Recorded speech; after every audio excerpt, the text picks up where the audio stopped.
Hi, Jonathan back here again with another daily video for you. Looking at how we're progressing on our journey towards $240,000 in the coming year. So we'll have a look at our stats in a second. So here we are, day 5 on the 5th of September.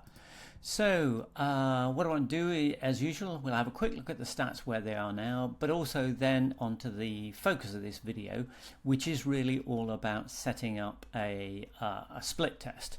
So yesterday's video, we looked at really those 3 sort of money metrics. So now we're going to go down into one of those specific ones and look at how we go about really trying to nudge that sort of needle a little bit further on to increase our revenue, increase profits as we slowly make progress, hopefully in the right direction.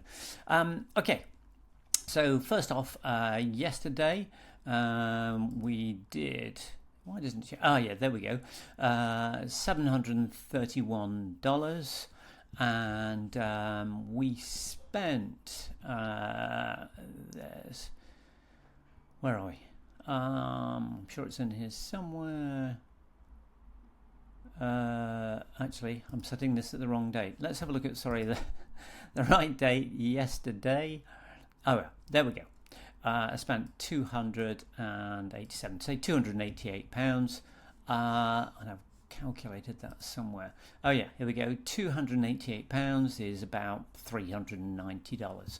So 390 spent, 730 returned, which is about $310 sort of profit, something like that.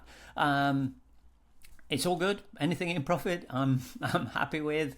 Obviously, we can see compared to some of the previous days, we've dropped down a bit. But actually, as we look at today's number, if it'll show us that, it doesn't seem to be wanting to show us that number. Let's see if I move it over here.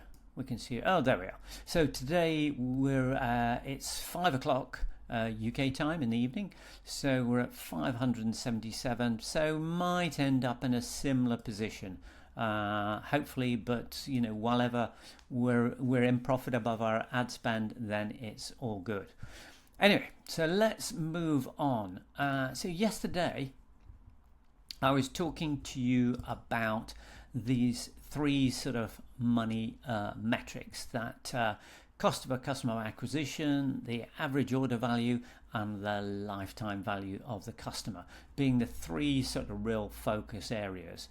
And so when I'm doing anything, when I'm looking at anything, I'm thinking, which one of these am I trying to move on and improve our numbers on?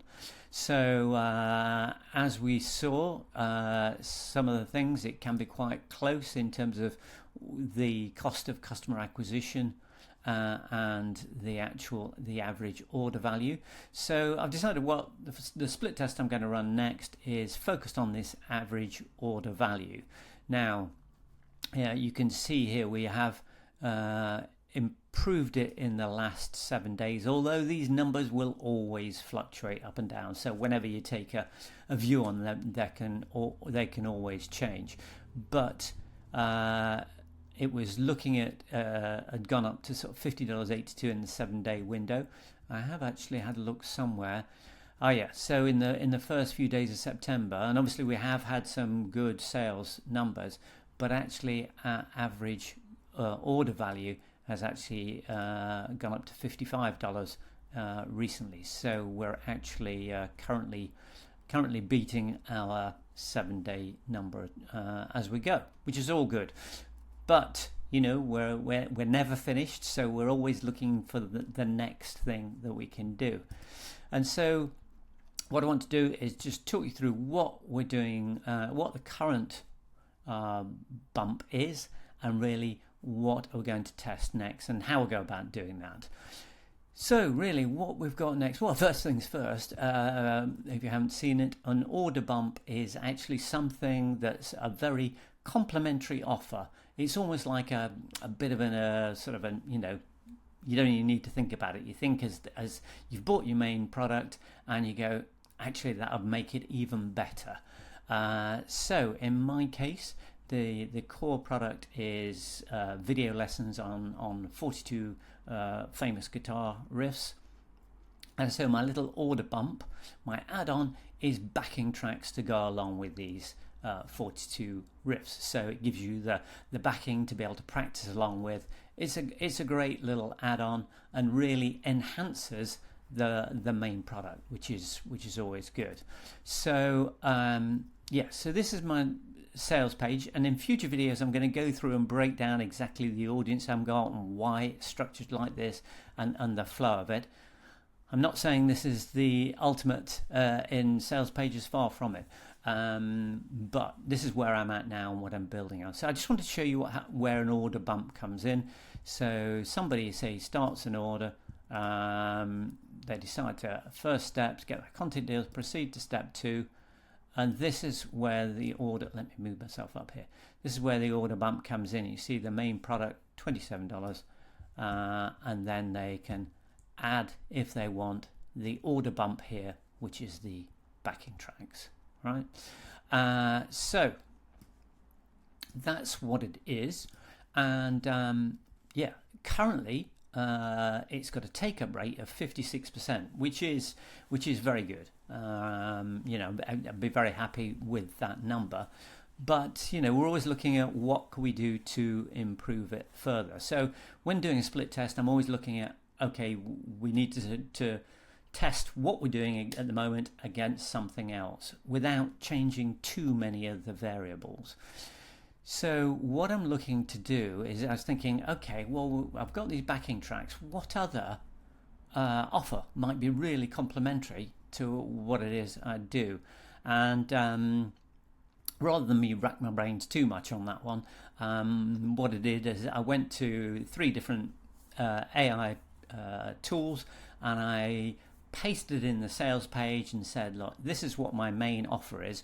What would make a really good product, a complementary thing that would really enhance this offer? So that was great. And what I did, I asked each of the tools to give me 10 ideas. And what was interesting was that some of the commonality between them. This guitar tone and effects setup guide really sort of quite appealed to me. Obviously they came up with the backing tracks, which I currently do. Maybe a guitar practice routines, that sounds like an interesting idea. Again, from my second engine was again the riffs, finger flexibility. These are all ideas I can think about doing. Again, another one, the finger stretch, dexterity. But this guitar tone and effect. So actually all 3 of them came up with this one here.